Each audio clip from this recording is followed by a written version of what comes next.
Bonjour à tous, bienvenue dans ce nouveau podcast. Bonjour Didier, aujourd'hui on a l'honneur et le plaisir de te recevoir, Didier Jouffrio. Ça fait un moment qu'on en parle, ça fait je crois 2, 3, 4 mois qu'on essaye de savoir. On n'a pas réussi à trouver un temps libre chacun, mais c'est fait ce matin, c'est fait, c'est réussi. Bienvenue Jean-Romain au pays des cigognes en Alsace, hein. Je sais Alors pas voilà, où on tu était es là, mais il fait avec très Franck, on chaud est dans ici. le sud de la France. Maintenant avec toi, on est en Alsace, donc Voilà. c'est bien. On voyage, on voyage. Donc Didier, on se connaît puisque moi j'ai eu On se l'occasion. connaît en fait, on se connaît très peu, mais je vois qu'on se connaît quand même beaucoup parce qu'on a énormément de valeurs en commune, Exactement. hein. On a beaucoup d'amis en commun et puis on a envie que la profession elle ait la pêche, hein, ça. Exactement, c'est Et de exactement ça. communiquer à tous ces jeunes aussi, hein. Bah, justement, la pêche, moi je t'ai connu parce que tu organisais des séminaires BEST. Oui. Donc tu étais déjà impliqué dans l'évolution de notre profession. Donc c'est pour ça que je suis vraiment ravi de t'avoir parce qu'on va pouvoir parler de ton expérience avec professionnel, le développement de séminaires et puis ton expérience personnelle. Donc Didier, qui es-tu? Qui es-tu? C'est la question qui La tue, question hein. qui commence. Ok. Donc la question, c'est une question que j'adore, qui es-tu, Ah, hein, parce que super. il y en a un qui disait, c'est John de Martini, hein, c'est de la qualité de nos questions que vont venir les réponses, hein. Exactement. Et dans le qui es-tu, hein, bon, on peut évidemment parler de notre petit moi, celui qui est en bas, hein, qui est plein d'idées, de pensées préconçues, hein, de jugements, de points de vue. Et puis le qui suis-je, hein, il peut venir d'en haut, hein, c'est la partie lumineuse de nous-mêmes, hein, c'est notre grand moi. Et puis on va voir tout à l'heure dans la deuxième partie, ben, c'est justement quand on arrive à se connecter là-haut, ben, qu'il y a tout qui vient au niveau professionnel, familial et le reste, hein. Tout à fait. Donc Alors comment tu as maintenant, commencé à te connecter, toi? Quelle est alors ton mon évolution parcours, hein, personnelle? moi je suis déjà d'une famille de 10 enfants, hein, je suis le 10 deuxième. ans. Ouais. Mon papa était constructeur dans la charpente déjà, mais D'accord. constructeur métallique, hein. Ok, ok. Et le fait d'être le deuxième de 10 enfants a fait que des fois j'en avais ras-le-bol. Tu m'étonnes. J'allais dans la nature, je m'évadais.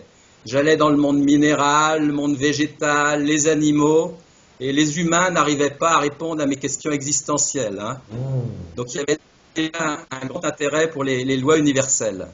ok. Voilà. Et puis ça a continué à avancer comme ça. J'ai trouvé mon identité comme ça, hein. J'étais déjà un petit peu dans les nuages. Ouais. Ce qui m'a aidé aussi à changer un peu de réalité et puis chercher, hein. Et comment t'as entendu parler de la chiro et comment tu t'es dirigé vers Alors j'étais un chercheur déjà dans l'âme et très curieux de tout ce qui se faisait. Et à l'âge de 10 ans, j'étais un passionné des animaux et de dissection. Ah Donc je ouais, disséquais déjà des couleuvres, des grenouilles. Euh, mes frères et sœurs étaient complètement traumatisés parce qu'il y avait une odeur nauséabonde dans la maison en plein été, d'accord. hein. Et donc j'ai commencé à m'intéresser à la physiologie comme ça. Et puis bon les années ont continué. Et puis ensuite, faut dire que j'étais déjà d'une famille très ouverte au niveau des médecines alternatives, hein. Acupuncture dans les années 50, hein. Ah ouais, c'était vrai. Acupuncture, homéopathie, chiropraxie aussi. Alors le premier chiropracteur que j'ai rencontré, c'était Charles Cliny à Troyes, Ok. hein. On l'appelait le colonel, hein. Il était très dans le structurel, mais un super ajusteur, il était génial, hein. Et puis il m'avait envoyé, bon c'est comme ça qu'on l'a connu. Et puis j'ai avancé un petit peu. Après, j'ai découvert quand j'avais 15 ans un bouquin qui m'a complètement retourné de développement personnel. C'était Le succès par la pensée constructive de Napoleon Hill. Et Ouais, je me suis dit, Didier, c'est ça que tu veux faire plus tard. ouais, Tu vas super. travailler sur les émotions, sur les mentales, sur la gestion du stress. Il y a un créneau à prendre là-dedans. Donc on voit déjà que tout notre parcours Ouais, à ouais, venir est déjà prédéterminé par ce qu'on a vécu avant. c'est vrai. Et puis ce bouquin, il m'a passionné. J'ai commencé à lire des bouquins de développement personnel. Et puis à 18 ans, il fallait quand même que je fasse le choix d'un métier. J'avais le choix entre psychoprate, c'est-à-dire psychologue en entreprise. Ça me D'accord. plaisait, ça, en Ok. 1960,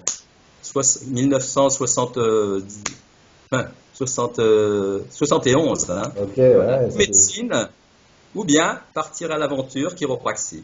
Et c'est ce que j'ai fait, hein. Et c'est justement Avant, parce que tu as j'étais été influencé par ton chiro de Troyes, Cluny, Ah oui, non? oui, Par le il y avait colonel. déjà ça dans mes tripes, hein. Et Ouais, puis j'aimais aussi un petit peu la difficulté, hein. D'ailleurs, à cette époque-là, je suis parti me faire une année de parachutiste, hein. J'étais commando parachutiste, hein. Et j'aimais beaucoup la devise des marines américains, C'est quand avancer devient dur, les durs commencent à avancer. Il y avait déjà cette notion de dire l'effort, hein, il y a quelque chose derrière à gagner. D'accord, d'accord, d'accord. Donc, tu es parti faire chiro et tu es parti où? Alors, je suis parti, il m'a envoyé au National College of Chiropractic. C'était une école très, très médicale. Je crois que Ed Chaillot, avec les œufs, hein, je l'ai peut-être fait une fois ou deux, hein, mais je ne savais pas du tout. J'avais aucune philosophie là-dedans.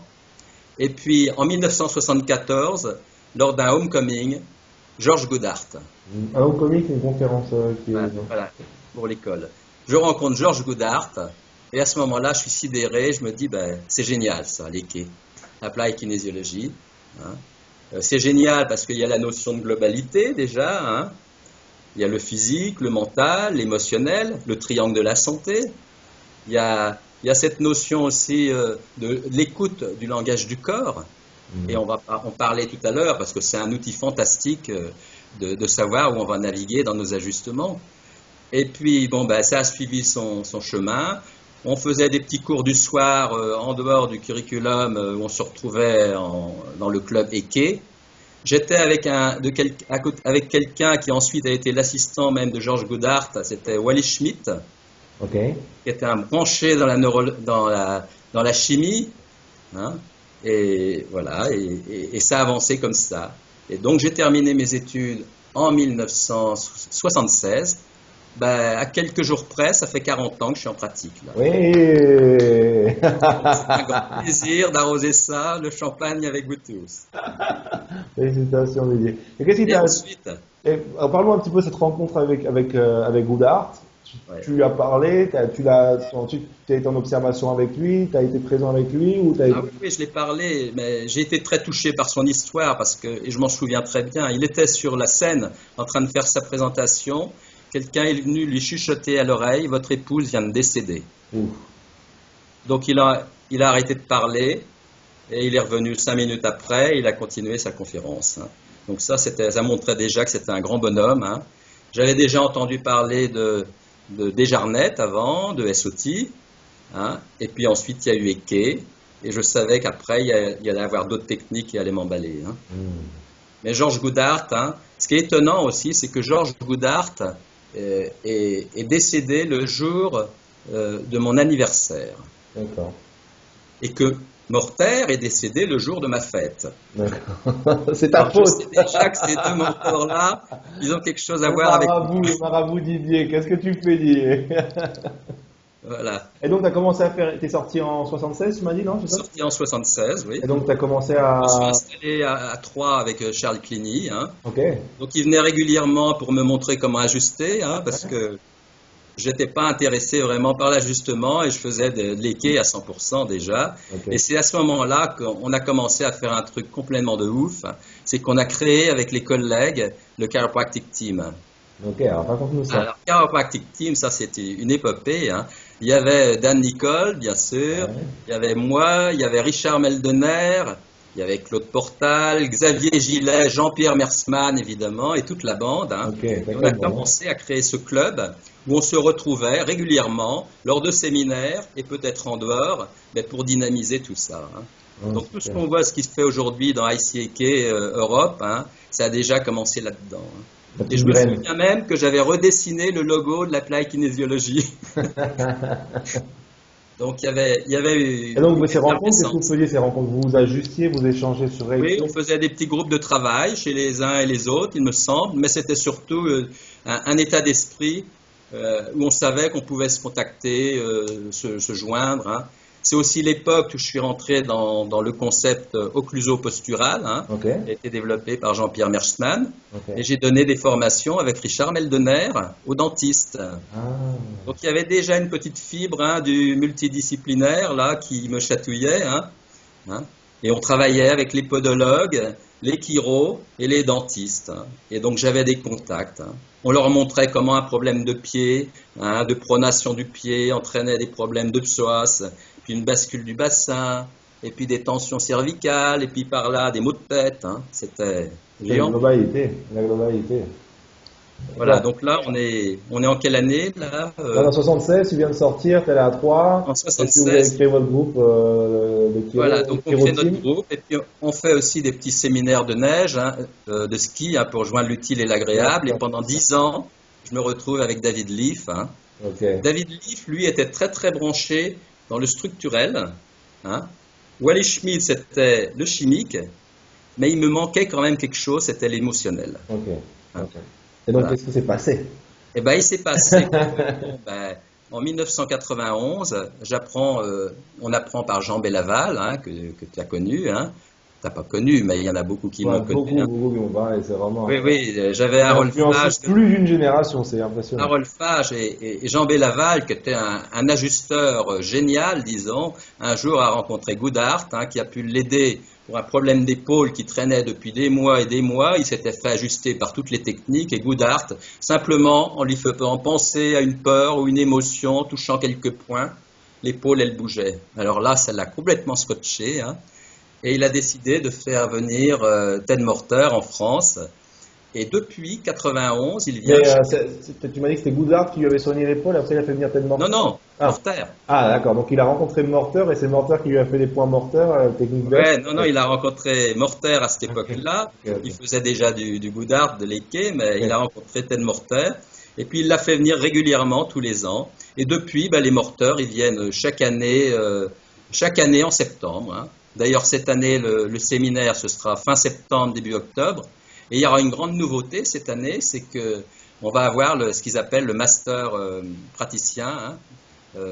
On pourra faire 2 jours supplémentaires pour faire ce qu'on allait apprendre aux États-Unis Ah ouais. par la suite, hein. Faut Donc, dire que BES, c'est quand même une technique qui a beaucoup évolué, qui n'est pas restée dans son mode de départ, qui a ouais, évolué petit à petit. Parce que moi, je me souviens l'avoir fait en 2009 et l'avoir fait en 2011, et il y avait déjà encore une évolution.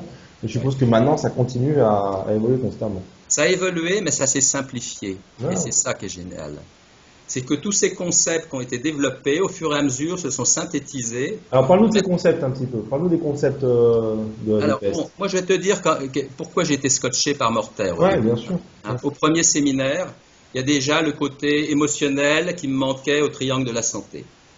Ensuite, quand Morter a commencé à nous poser la question, mais c'est très beau, le corps fonctionne, c'est le système nerveux qui commande tout ça, mais d'où vient le système nerveux et comment le système nerveux a-t-il été créé, hein? Ok. Demandons aux scientifiques, à nos bons neurologues, hein, d'où vient le système nerveux et comment il a été créé, hein. Et Morter, il a commencé à nous expliquer que autour du spermatozoïde, autour de l'ovule, il y a un biochamp, un champ électromagnétique, hein, et que quand les deux se rencontrent, ça crée un nouveau champ, et que l'information du développement de l'embryon est déjà dans ce champ énergétique.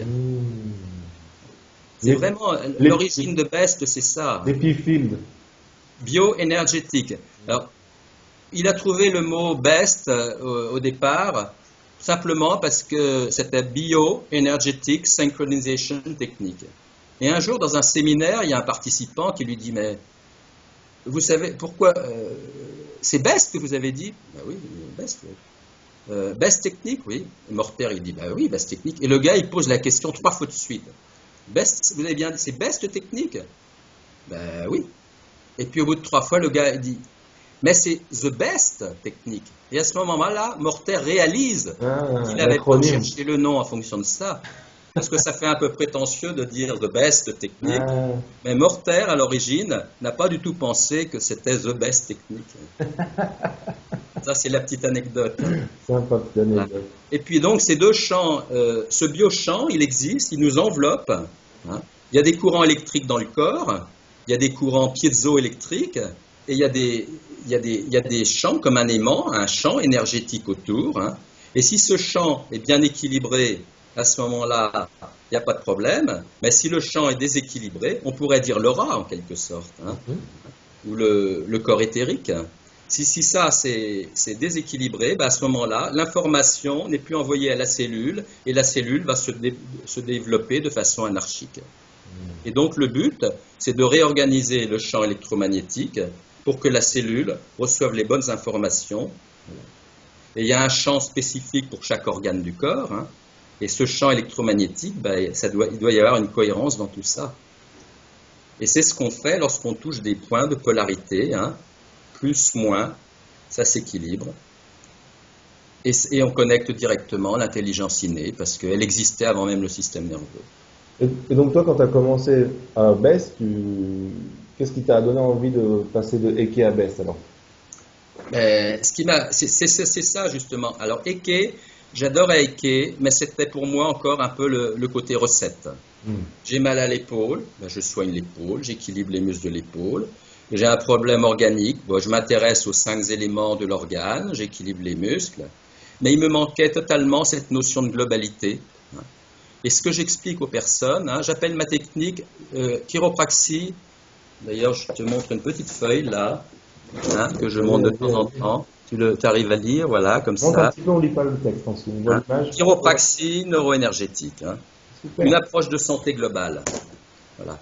Et j'explique à mes patients qu'il y a 2 choses fondamentales pour être en bonne santé. La première, c'est le système nerveux. Et la deuxième, c'est le système énergétique. Et le système nerveux, dans BEST, on attache une importance fondamentale au système neurovégétatif. Hein, et je trouve qu'en chiropraxie, on ne parle pas suffisamment de ce système-là. Hein. Le système autonomique, nervous system, est très important.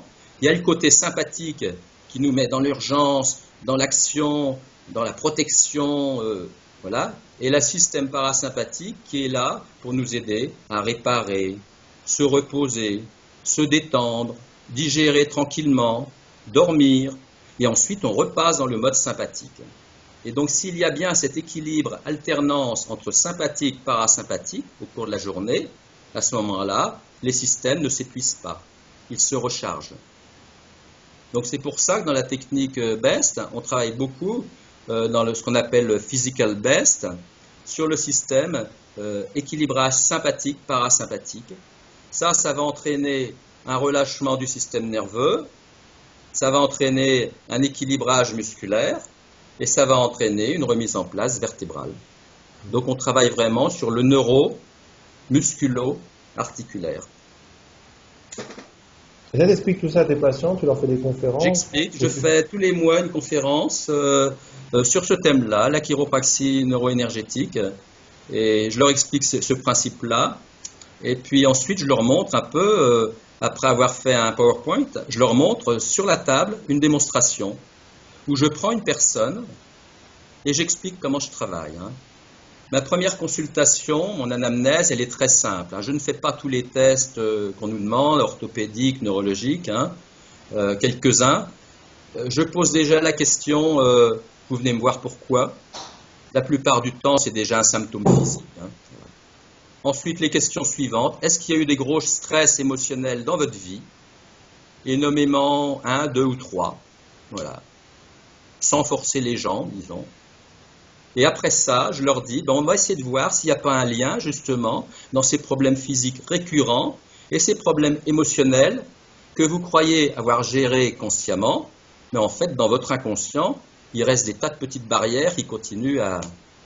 Je prends souvent l'image, hein, c'est comme si Morter, il parle beaucoup, Palmer parlait, la chiropraxie, la source du stress, c'est trauma, toxicité, et les pensées. Hein. Palmer en parlait. Et Morter, il parle de timing, toxicity and thought. Et ce qu'il appelle timing, c'est que si un jour, par exemple, tu as reçu, Jean-Romain, une tuile sur la tête, ça fait très mal. Ok.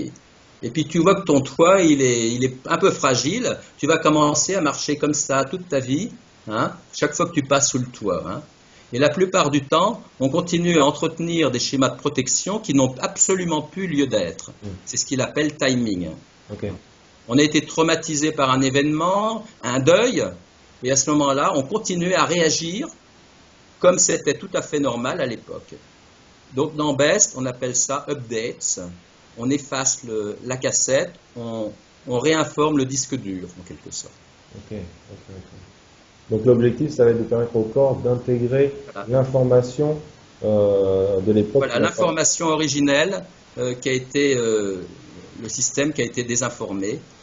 Et alors les gens, quand je leur ai fait ça, après, Je continue avec l'anamnèse. Je les Ouais. fais mettre debout et je vais leur montrer qu'il y a des indicateurs de référence qui sont faibles. Alors, je vais leur faire toucher une vertèbre, thérapie localisation sur l'atlas ou la sixième, ou je vais même leur faire toucher la sacro-iliaque, comme si on testait une catégorie 2. Je vais les allonger, leur montrer quelques faiblesses musculaires. Donc ça, c'est du Eke. C'est du Eke que j'intègre préliminaire à mon BEST pour leur montrer qu'après l'ajustement BEST, bien souvent, des indicateurs Eke n'existent plus. Ok. Avant, je faisais beaucoup de crâniens. Maintenant, en ajustant en BEST, je m'aperçois que les techniques crâniennes que je faisais n'ont plus lieu d'être. Donc au lieu de faire des tests ortho, tu fais des tests Eke. Voilà, je fais des tests Eke. Ce qui est beaucoup plus Et une pire. catégorie 2, une catégorie 1, une valve iliocécale. Et ce qui est génial, c'est qu'ensuite, je vais faire mon protocole BEST tel que je l'ai appris, voilà, où on cherche des indicateurs de rotation des jambes, des faiblesses dans les bras. On ajuste et ensuite on revérifie ces indicateurs.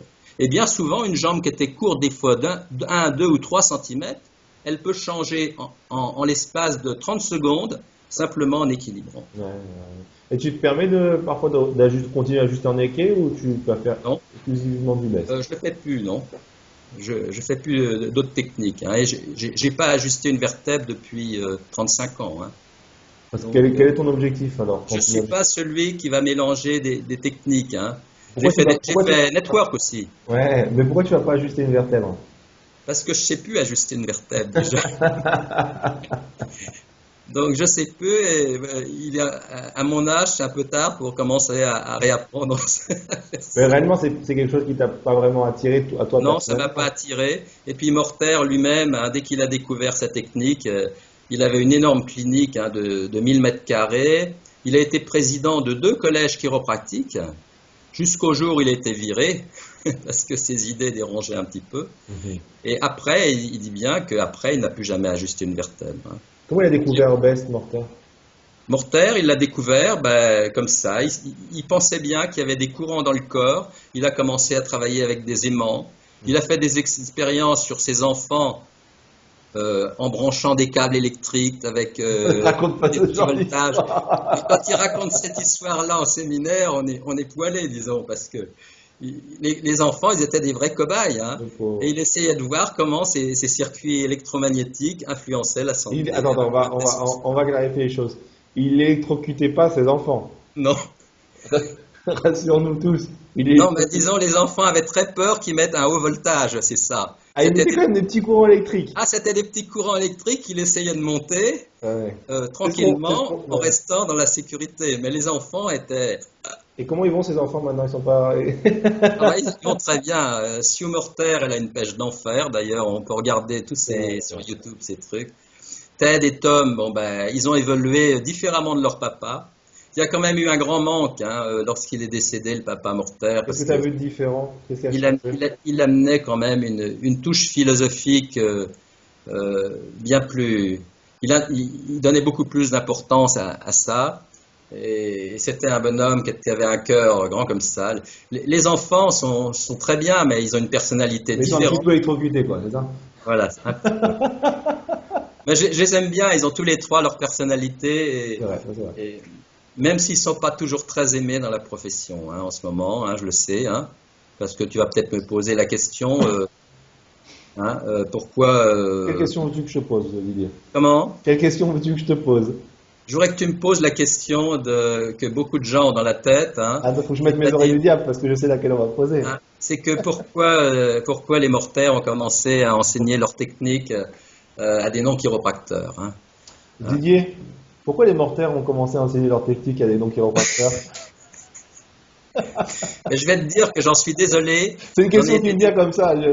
J'en ai été désolé pendant longtemps et avec Dan Nicole et puis Seb et toute la bande et Anne-Karine, on a essayé de les démotiver justement. En fait, c'est parce qu'au début, on avait quand même 140 chiros dans leur stage et puis ensuite, ça a diminué comme peau de chagrin. Il y a beaucoup de chiros qui ont suivi un séminaire qui ne sont jamais revenus et puis on a senti un manque d'entrain là-dedans. Et donc, les mortaires, eux, leur but, c'est de développer leur technique dans le monde entier. Donc, certains diront que c'est uniquement des raisons mercantiles. Je suis pas si sûr que ça. Parce que là, ils essaient d'attirer justement des personnes non chiro, mais qui ont la philosophie chiro. Voilà. Parce que c'est ça le problème, tu vois. On a beaucoup de chiro qui ont perdu la philo chiro. Et par contre, moi, je rencontre dans le multidisciplinaire des tas de gens qui ont la philo chiro. Hein. Et donc, j'avais le choix. C'est une question qu'on peut se poser, c'est à partir de quel moment? Est-ce qu'on est chiro parce qu'on a un diplôme ou est-ce qu'on est chiro parce qu'on a la pensée? Ben oui, c'est ça, oui, c'est ça. Et quelle puis, limite on fait encore? Les chiro, il y a l'ego chiropratique. Hein, j'ai fait 6 ans d'études. Hein. Comment ça se fait qu'un clampin, justement, qui est ma sœur ou quelque chose comme ça, ben, va commencer à apprendre la kinésio, hein, la kinésio best. Hein. Ouais, ou même la kinésio normale. Hein. Ouais, ouais. Donc, rentrer dans le. Beaucoup de personnes utilisent la kinésio. C'est ça quand les gens disent. En fait, c'est la peur que les autres leur piquent le travail, mais. Voilà, ben c'est ça. Ce sont des peurs qui sont derrière tout ça. Parce que finalement, il n'y a pas énormément de gens qui commencent à faire best en dehors de la profession. Il y en a quelques-uns qui sont passionnés parce qu'ils ont la fibre de ça. C'est pas ceux-là qui vont nous gêner. Hein. Les autres, il y en a qui le font aussi parce qu'ils vont soigner un petit peu leur famille, leurs enfants. Hein. Mais il y en a un grand minimum qui a commencé à ouvrir une pratique. Voilà. Mais en même temps, est-ce qu'on peut vraiment parler, à partir de là, tu vas avoir un professionnel santé, de compétition dans la mesure où on est tous différents les uns des autres, et donc on va tirer à nous des patients différents des uns des autres. Et je veux dire, il y a 7 milliards d'êtres humains sur Terre, Voilà. 7 Mais milliards. il y a un potentiel Est-ce que je énorme. veux dire, même si je comprends tout à fait qu'on a envie de préserver notre identité, qu'on ne peut pas tout faire n'importe quoi, ouvrir dans tous les sens, mais on a 7 milliards d'humains sur Terre, de quoi on a peur? Ouais.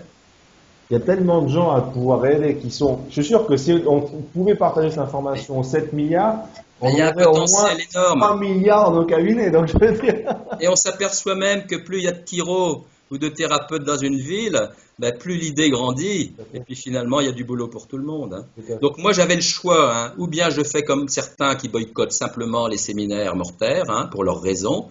Mais dans ce cas-là, je me coupais complètement de la technique qui me passionne. Et je me coupais aussi de voir comment on peut contrôler ça, faire évoluer et amener encore des chiro dans cette dynamique-là. Sinon, on la perd complètement. Hein. Donc moi, je suis très motivé et je continue à inscrire les chiro dans les séminaires best. Hein. Je m'occupe pas des autres, hein, mais les chiro, je cherche à les amener vers cette technique dans laquelle je crois. Ouais, c'est une technique, moi j'ai fait que je n'utilise pas, mais c'est quand même une technique qui m'a beaucoup influencé dans ma façon de voir la chiro. Et même si tu ne l'utilises pas en cabinet, c'est une technique clé, je pense, de notre métier. Et c'est toujours intéressant de moins faire 1 ou 2 séminaires best pour pouvoir avoir une idée. Même si après tu ne la pratiques pas en cabinet, mais pour le moins, ça te permet d'avoir un niveau de conscience ou une idée différente de ton travail. Exactement, ça amène un plus. Hein. Et en plus, il y a beaucoup de chiro qui l'utilisent. Comme c'est une technique très brève qui peut être utilisée des fois en 5 minutes, hein, et ben, ça n'empêche pas que le chiro il va utiliser ses techniques habituelles et vérifier les paramètres best, et il va peut-être faire un petit ajustement de contact, et c'est complémentaire. C'est pas forcément rien. Hein. Ok. Alors c'est un petit peu coupé, j'espère que ça sera pas trop. Juste quand tu parlais de ça, mais bon, je pense que c'est J'ai audible. peut-être dit quelque chose qui a fait un buzz. Internet t'a censuré, Didier. Je sais pas qui c'est qui a censuré ça, mais voilà. Et donc, qu'est-ce que tu conseillerais justement aux jeunes qui nous écoutent, qui nous regardent? Quels sont tes conseils pour les jeunes étudiants? Eh ben, je leur conseillerais déjà de continuer, surtout être curieux. Ok. Tu m'entends là? Ouais, Oui. ça a coupé. Attends, je vais le marquer parce que sinon. Après, je le modifie, mais c'est pas très grave ça. Ok. Donc Didier, qu'est-ce que tu conseillerais justement aux jeunes étudiants qui nous regardent, qui nous observent? Disons, je dirais que déjà qu'ils fassent avec le maximum de plaisir ce qu'ils ont à faire dans leurs études. Hein.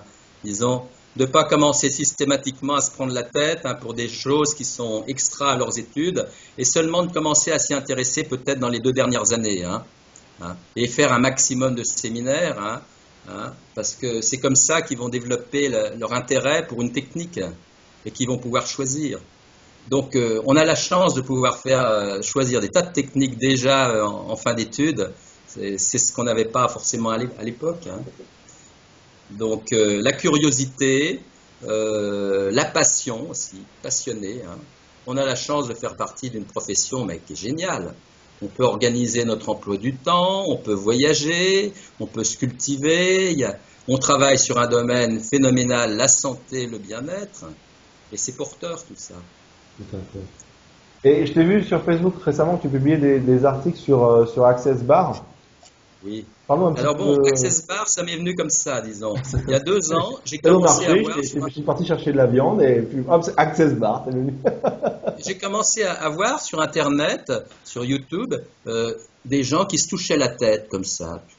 Ils touchaient là, pendant 5-10 minutes ou même plus. Hein. Et ils expliquaient justement qu'en touchant ces points-là, ben, on éliminait des jugements, des points de vue, des mémoires qui sont stockées dans notre disque dur, hein, voilà, et qu'on retrouvait un bien-être et une santé. Alors je me suis dit, mais qu'est-ce que c'est ça? Il y a quand même des points communs avec ce que je fais. Donc j'ai été très curieux, j'ai commencé à faire une journée de formation, puis une deuxième, puis j'ai fait une 3e journée de formation à Paris avec Mina Compagnon, d'ailleurs son site est super, hein, elle explique bien. Et puis j'ai rencontré, je me suis aperçu que le fondateur, le cofondateur, c'était un chiro, qui était un ancien network, qui s'appelait le Dr Dan Ihir, H2ER. Voilà. Et le lendemain soir, je suis allé le voir. Il donnait justement une conférence et un atelier d'une journée à Mulhouse. Okay. J'ai annulé mes rendez-vous. Je suis parti là-bas et j'ai rencontré un bonhomme qui a la pêche d'enfer. J'étais sûrement le seul chiro parmi les... Comment? Parti de français. En anglais? Quelle langue? En anglais ou en français? C'était en anglais traduit. Voilà. Et puis à ce moment-là, alors lui, il fonctionne en touchant des points et en posant énormément de questions qu'il appelle au champ universel, hein, disons, à l'intelligence innée, au champ des infinies possibilités. Hein. Et puis ensuite, il fait des déblayages verbaux. Et quelquefois, il fait des processus corporels où il touche, et en même temps, il fait des déblayages verbaux. Hein. Alors, quelle est l'idée derrière tout ça? Alors, l'idée, c'est simplement... nourrir un petit peu notre cerveau droit. C'est d'effacer... L'idée, c'est d'effacer des mémoires, voilà. C'est de pouvoir s'en servir au quotidien en posant des questions qui élèvent, c'est-à-dire au lieu de poser les questions à partir de notre cerveau gauche, rationnel, logique, cognitif, on va poser des questions à notre cerveau droit qui connaît tout, qui a les réponses à tout, qui est plus dans la survie mais qui est dans la vie, qui est dans l'illimité, qui est dans le champ de tous les possibles. Et on pose des questions verbales à ce cerveau qui nous connecte à notre intelligence innée. Et à ce moment-là, on va attirer des événements par synchronicité. Et comment il en est venu à découvrir cette technique ou à mettre au point ce protocole? C'est par hasard, parce que moi je suis un fouille partout, hein, disons. Hein. Je suis praticien PNL aussi. Okay. Je suis diplômé pédagogique. J'ai rencontré aussi la technique des 2 points à Matrix Energetics, dont parlait Brice David. Ouais, bien sûr. Voilà. Bon, j'ai pas continué, mais tout ça, ça a été développé par des chiros. Ouais. J'ai trouvé aussi en France des séminaires de Quantum Entrainment par Frank Kinslow. C'est sur la pleine conscience. C'est un chiropracteur aussi. Et dans leur séminaire, il n'y a pas de chiropracteur. Donc finalement, on se rend compte qu'il y a un potentiel d'évolution incroyable en dehors de la chiropraxie et qu'il serait temps qu'on se réveille un petit peu. Voilà. Et quelle est l'idée derrière vouloir accéder au champ de conscience? Comment il définit les champs de conscience? Vous savez, parce que c'est un thème qui paraît très abstrait. Comment lui a dit l'idée de dire, tiens, je vais poser des questions au champ de conscience et puis je vais modifier mon système énergétique grâce à ces questions et au point que je touche. Et disons, c'est déjà De Martini qui disait de la qualité de nos questions va venir la qualité de nos réponses. Hein. Si tu commences ta journée en disant mais quelle journée de merde aujourd'hui va arriver, il y a encore un tel, mais si tu commences ta journée en disant mais quelle belle journée je pourrais avoir aujourd'hui et comment je pourrais trouver les solutions facilement à mon problème, et si j'étais inspiré, qu'est-ce qui me viendrait spontanément comme idée? En posant toutes ces questions. Et comment ça pourrait être? C'est ce type de questions qui sont posées durant voilà, la session. On les pose, et à ce moment-là, c'est plus le cerveau cognitif qui est dans la dualité C'est comme si c'est Einstein qui disait on ne résout pas un problème avec le même mode de pensée que celui qui est à l'origine du problème. On cherche un problème avec notre mental cognitif. Et on n'y a pas accès parce que la plupart des choses sont dans l'inconscient, le subconscient, la conscience universelle. Et donc, il utilise ça. Et donc maintenant, parallèlement à mon travail de chiro, de temps en temps, je pose des questions au corps, faisant best. Hein. Ouais. Est-ce que j'ai besoin de faire une barre Access, oui ou non? Avant le soin, je thérapie localise quelques points. Et puis voilà. Et pourquoi tu ne demandes pas au corps si tu as besoin de faire Reiki, par exemple, ou Matrix? Comment? Pourquoi tu ne demandes pas au corps si tu as besoin de faire Reiki ou Matrix ou les autres techniques? Écoute, je trouve que le cerveau, il a besoin de savoir bien faire une chose. Hein. Okay. Je suis excellent dans Best hein, et j'ai pas envie de devenir un multitechnique. Ça m'intéresse pas. C'est comme si tu disais, je vais faire un super tableau avec l'inspiration de Picasso, Gauguin, etc. Ouais, ça va pas donner grand-chose. Maintenant, je comprends très bien qu'il y en a qui sont des multitechniques. Hein. Mais toi, je crois que tu es dans quoi? Dans Network? Non, moi je suis Network pur. Mais je suis d'accord avec toi. Pour moi, moi j'ai envie de devenir maître dans une technique. Voilà. Et le problème, c'est que je me suis rendu compte que si je faisais plein de techniques, c'était super, mais que je n'arriverais jamais à devenir un maître dans une chose. Ça me diluait trop. Quoi. Voilà, c'est ça. Et moi, c'est pareil. Hein. Je m'amuse avec Access Consciousness, Access Bar. J'ai rencontré à Paris, on était dans un séminaire il y a quelques mois, on était 300. Hein. J'étais le seul chiro, bien sûr, hein, mais je trouve qu'il y a une dynamique hein, qui est en marche. Hein. Et tu sais, tu vas sûrement me poser la question, la suivante, je la connais par cœur. Je ne savais même pas quelle question te poser encore. Je te laisse même plus dis-moi, ton travail d'intérieur. Alors vas-y, continue. Non. Dis-moi. La question suivante, c'est parce que je vois que l'heure tourne, je voudrais quand même en parler sur l'évolution de la chiro. Hein. Bien sûr, mais on a le temps de l'aborder, mais on est parti pour ça. Ok. On est parti pour ça. Comment tu vois, toi, l'évolution de la chiro? Je vois je dis que on a toujours été des pionniers hein, dans l'avancée des nouvelles sciences, mais que maintenant, je vois ça en 2 ou 3 mi-temps, hein, puisque c'est d'actualité. Hein. Okay. La première mi-temps, on s'est battu comme des malades pour chercher la reconnaissance, et on a parlé un langage scientifique qui parlait aux scientifiques qui devaient nous reconnaître, ce qui est tout à fait logique. Hein. Donc, evidence-based, hein, c'était notre objectif principal. Hein, et d'ailleurs, dans les études, c'est exactement ce qui se fait. Hein, on cherche à être irréprochable là-dedans. Voilà. Donc ça, c'est très bien. Hein, grâce à des stratégies politiques, on a gagné la reconnaissance. Et là, je lève mon chapeau à ceux qui ont été acteurs de tout ça. Hein. Maintenant, on a l'avantage d'avoir un statut où moi je peux pratiquer Best, tu peux pratiquer Network, et puis celui qui va faire du Diversify, il peut le pratiquer, et nous sommes tous les 3 chiro, unis dans la diversité. Ça, c'est génial. C'est génial. Maintenant, la troisième mi-temps, ça va dépendre de quelques points importants. Est-ce que le virage qui est demandé en ce moment dans la profession, c'est-à-dire de commencer à s'ouvrir à plus de philo, se fait ou pas? Si on reste dans un enseignement purement mécanistique, purement scientifique, EVB, et qu'on oublie le côté philo, qu'on oublie les green books, qu'on oublie tout ça, à ce moment-là, je crois qu'en France, la chiropraxie, elle va rejoindre la façon de travailler des pays nordiques. Je crois que c'est Brice David qui en parlait l'autre jour. En Europe, il y a 2 tendances. Hein. Les tendances nordiques, où ils sont des experts dans le technique manipulation vertébrale, hein, ajustement. Et puis dans la partie sud, l'Espagne, l'Italie et peut-être la France, on est en train de développer justement un concept qui est beaucoup plus vitaliste, qui n'est pas une approche symptôme et qui donne la priorité à la philo. Donc... Et ça, c'est vraiment une question qu'on doit se poser, c'est qu'est-ce qu'on a envie d'apporter à la personne qui rentre dans notre cabinet?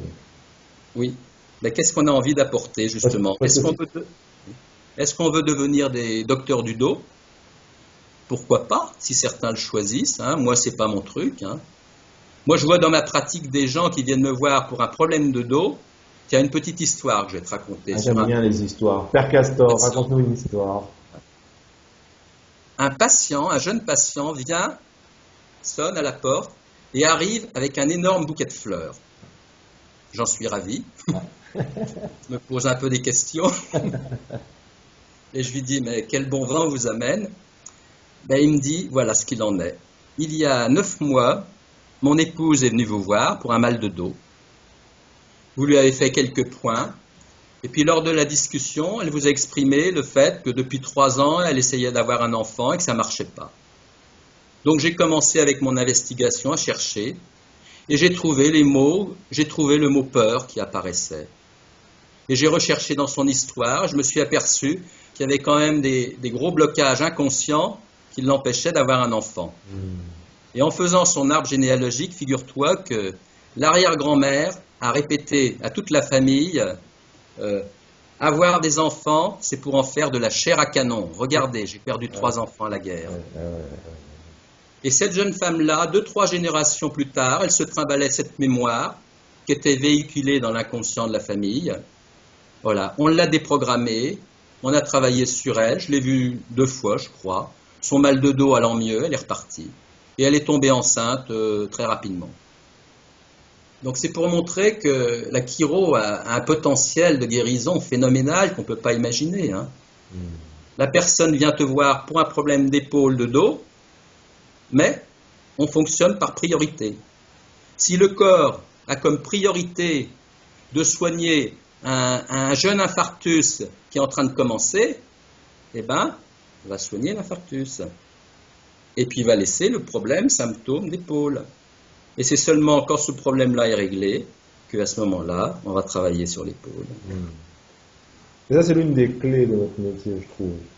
Oui. C'est que on ne peut pas choisir ce qu'on va adresser. On ne peut pas choisir le problème qu'on adresse, parce que la chose qu'on va adresser, c'est le fait que le corps fonctionne mieux.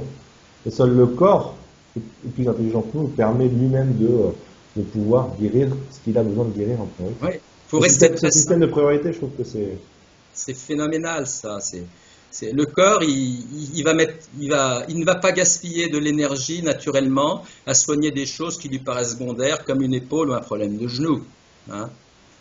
C'est important à comprendre parce que souvent, quand tu sors d'école et que tu es jeune étudiant, que tu n'as pas de résultats sur la douleur rapidement, tu dénigres ton travail. Mais en fait, le corps est beaucoup plus complexe. Non, le corps, il fait exactement ce qu'il devait faire.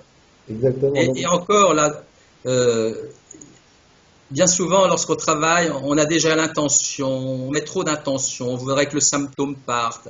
On se glorifie d'avoir fait partir un symptôme. Hein. Je suis un bon, ça va. Hein. Mais en fait, on ne fait rien du tout. Hein. C'est le corps qui fait tout le travail. Hein. Nous, on a simplement, j'aime bien, c'est comme un torrent, il y a des gros rochers, nous on retire les rochers et le courant circule. Voilà. Et la vie revient. Là, c'est vrai, plus tu as l'attente que le corps se guérisse, moins il va se guérir. Oui. Plus cette partie-là, plus tu as l'attente de dire je vais ajuster pour que ça disparaisse, moins tu as de probabilité que d'envoyer l'information cohérente et congruente au corps pour qu'il puisse réaliser sa tâche à 100%. Voilà.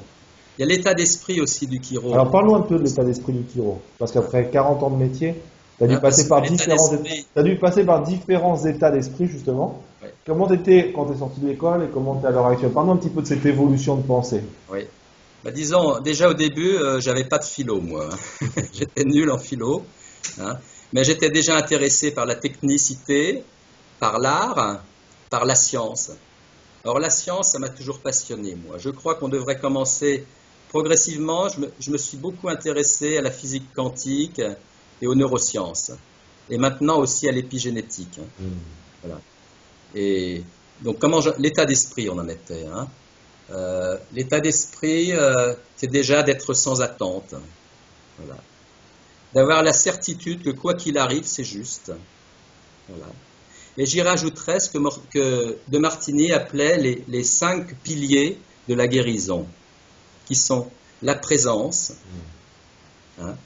On n'est pas en train de penser à ce qu'on va manger à midi ou à régler ses problèmes. La certitude, focaliser, non pas sur un objectif, mais focaliser sur le fait de libérer une interférence. La gratitude, voilà.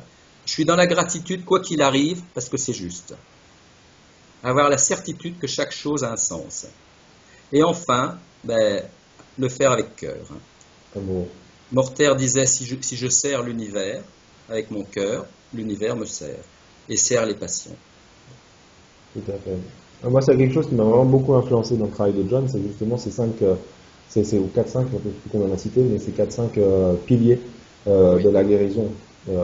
La certitude, l'amour, la gratitude, la présence, c'est vraiment des choses qui sont essentielles dans notre métier et que malheureusement, on ne nous apprend peut-être pas, ou on ne va pas nous-mêmes chercher l'information avant de rentrer dans notre cabinet.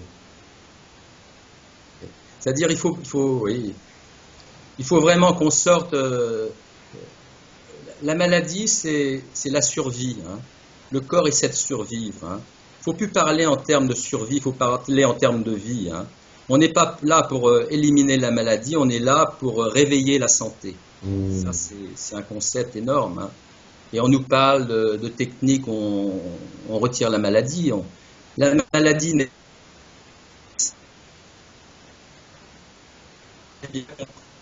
pas logique, hein, que la maladie a un sens. Hein. Ça a coupé. Qu'est-ce que tu me disais?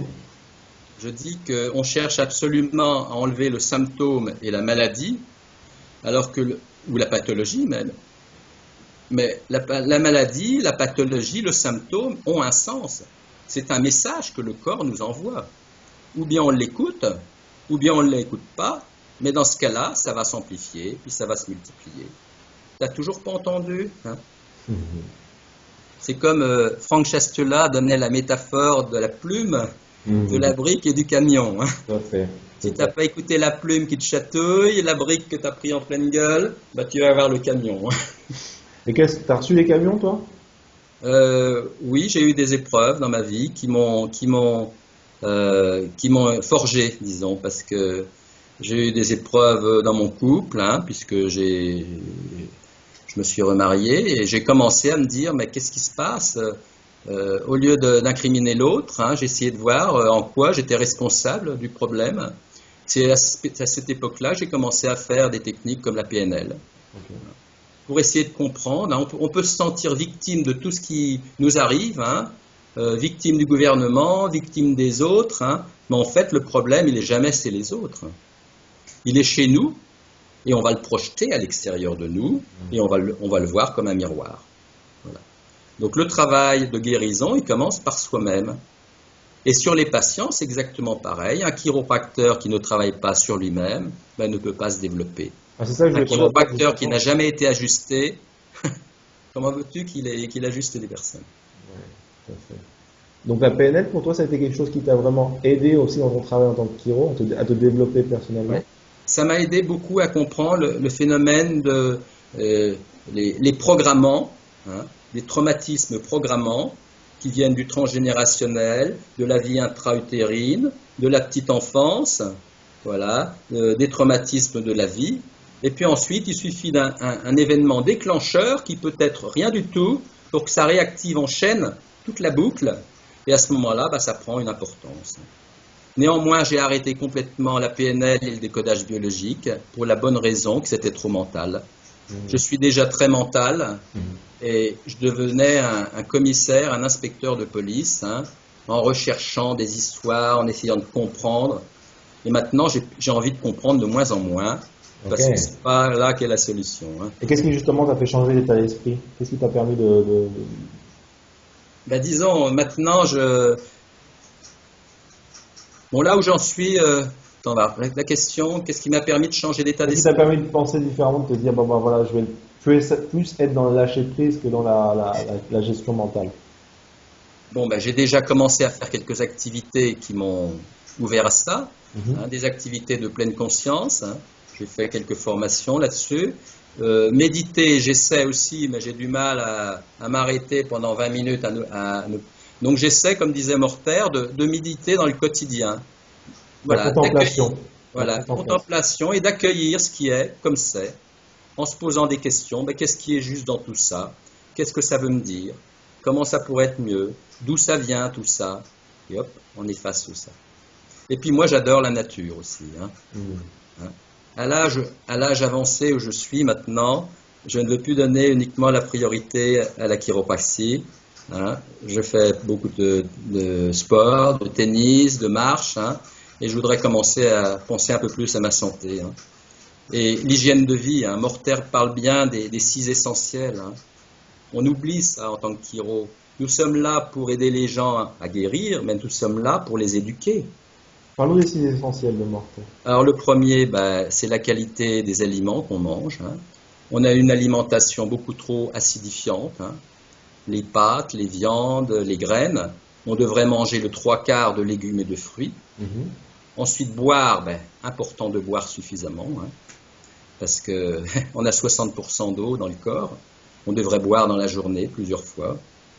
Voilà. Ensuite, la troisième, c'est exercice physique. Donc, Morter a développé un exercice qu'on appelle la Morter March, qui consiste à faire un geste, hein, de gait, hein, où on avance une jambe et le bras opposé, on tourne la tête. Et ça permet de réorganiser justement les circuits, cerveau droit, cerveau gauche. Tu le fais souvent cet exercice de Morter March? Je le fais. D'ailleurs, si vous cherchez cet exercice, vous mettez Morter March sur Google. Tu regardes sur YouTube. Ouais, vous l'aurez. Et à ce moment-là, Morter recommande de le faire tous les matins pendant quelques minutes. Hein. J'oublie quelques fois, mais c'est un exercice qui reprogramme terriblement le mental, l'émotionnel et le plan physique. Voilà. Et puis ensuite, les autres essentiels, c'est les exercices respiratoires. Et le plus important, c'est d'être attentif à la qualité de nos pensées. Tout à fait. Tout à fait. Mais ça, c'est des choses très importantes parce que, en fait, je crois que la qualité de notre vie dépend de la qualité des questions qu'on se pose, comme tu as dit, mais la qualité des actions qu'on prend. Voilà. Morter parle de active healing et passive healing. Passive healing, c'est j'ai mal quelque part, je vais voir un thérapeute, il m'enlève ma douleur. Active healing, je deviens responsable de ma santé. Il m'ajuste, mais je change des habitudes dans ma vie. Et à ce moment-là, il y a des résultats. Active, passive healing. On va terminer cette entrevue, Didier, en te posant une question que tu as presque déjà répondu, mais tu connais la question. C'est quoi, comment tu vois le futur? Comment tu vois notre évolution? J'en ai déjà répondu un petit peu. J'ai dit que le futur, en même temps, je suis très optimiste parce que je sens qu'il y a un nombre de jeunes chiros qui sont passionnés, qui sont en train de s'ouvrir de façon phénoménale, qui sont en train de faire bouger les choses, d'essayer de bousculer les vieux establishments, hein, c'est ça. Hein, et que là-haut, d'ailleurs, ça commence à écouter aussi. Hein. Et puis, on ne peut pas faire mourir une profession comme la chiro qui est tellement riche, hein, je veux dire. Hein. C'est De Martini qui disait que toute structure qui ne remplit pas sa raison d'être va disparaître. Hein. Il y a un truc, une phrase qui était dans le bureau du directeur de Mercedes. On voyait un immense dinosaure et en dessous il y avait la phrase « Le monde est plein de géants qui n'ont pas su s'adapter ». Elle est belle cette phrase-là. Hein. Le monde est plein de géants qui n'ont pas su s'adapter. On a quelque chose de génial dans la profession, mais comme je disais tout à l'heure, si ce n'est pas sous-tendu et nourri par la philo, je suis pessimiste, hein, et la profession va devenir une profession qui va être phagocytée par les manipulateurs et les médecins. Mais je pense que l'autre partie, elle vivra quand même. Elle vivra. Tu as beaucoup cité John DeMartini, et j'ai reçu beaucoup de messages de gens qui me demandent mon avis sur John DeMartini. Moi, j'ai un avis très positif, parce que c'est une personne qui m'a beaucoup inspiré, qui m'a beaucoup apporté, qui a beaucoup détruit dans ma vie, et qui a beaucoup construit dans ma vie, et qui a grandir. Quel est ton avis, toi, sur John? John, il a ouvert des portes incroyables parce qu'il a amené des concepts complètement nouveaux, hein, disons. Le concept qu'il n'y a rien qui se perd, hein, que quand il y a quelque chose qui part dans notre vie, il y a quelque chose qui vient. Quand il y a quelque chose qui nous élève, il y a quelque chose qui nous rabaisse. Hein, et qu'il a repris les travaux d'un gars qui s'appelait Bucky Fuller, je crois, hein, il en parle souvent, qui montre que dans l'univers et dans la vie, tout ça s'équilibre. Il n'y a rien qui part, il n'y a rien qui est en bas. Voilà. Et ça, c'est quelque chose qui rejoint beaucoup la philo-chiro.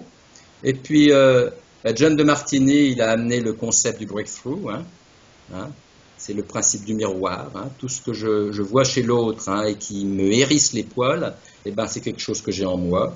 Et si je change cela en moi, eh ben, à ce moment-là, le monde extérieur et les autres changent.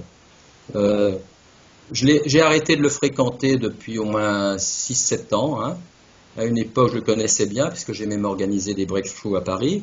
Mais il suit son chemin et je crois qu'il a sa place dans la profession chiropractique. Je ne sais pas trop les critiques qu'on lui fait, hein, je n'ai pas suivi. Non, non, il doit y avoir un peu de tout, je suppose, comme tout. Mais on a eu en France le règne, l'époque de Martini, hein, c'était dans les années 90. Hein, et maintenant, ben, il boude un petit peu la France. Hein, mais j'ai beaucoup d'admiration pour lui, c'est un grand bonhomme. Un grand bonhomme. Merci beaucoup Didier d'avoir pris le temps de partager toute cette information avec nous ce matin. Rien n'est plus puissant qu'une idée dont l'heure est venue. Hein, c'est Victor Hugo qui disait ça. Hein. Répète-la nous. Rien n'est plus puissant qu'une idée dont l'heure est venue. Et c'est l'heure qu'on se réveille, mon petit Jean-Romain. Tout à fait, moi je suis tout à fait d'accord. Et qu'on se réveille tous ensemble. Voilà, tous ensemble. Et pas dans la division. Parce que non, unis dans nos diversités. Exactement, parce qu'on a besoin de tout le monde, on a besoin des EVB, si on peut, des spiritualistes, des vitalistes, des mécanistes. On a vraiment besoin de tout le monde pour former notre profession. Je voulais te dire aussi quelque chose d'important, c'est que ce que tu fais là, les interviews, je voulais le faire il y a 2 ans. Tu vois. J'avais cette idée-là. La Lilou Massé de la profession chiropractique. La Lilou Massé. Donc je te souhaite de réussir et continuer. Non, mais je nous souhaite à tous de réussir et je pense que vraiment, on a vraiment une profession tellement riche. Je veux dire, il n'y a pas une profession comme la nôtre. Je veux dire, boulanger, cordonnier, médecin, guitariste, joueur de foot. Je veux dire, il n'y a pas une profession qui nous ressemble avec la diversité qui existe. Alors, le inconvénient, c'est que dans la diversité, ça entraîne aussi des conflits, mais l'avantage, c'est que dans la diversité, on peut faire grandir notre profession. Donc, je pense que si chacun s'écoute, et que si tout le monde s'écoute et sait s'écouter, à ce moment-là, on peut avoir une profession qui pourra changer la face de l'humanité. Quelle belle fin! Tu m'as inspiré, Didier. Tu m'as inspiré. Allez, salut! Ciao, Didier. Prends soin de toi. Merci beaucoup.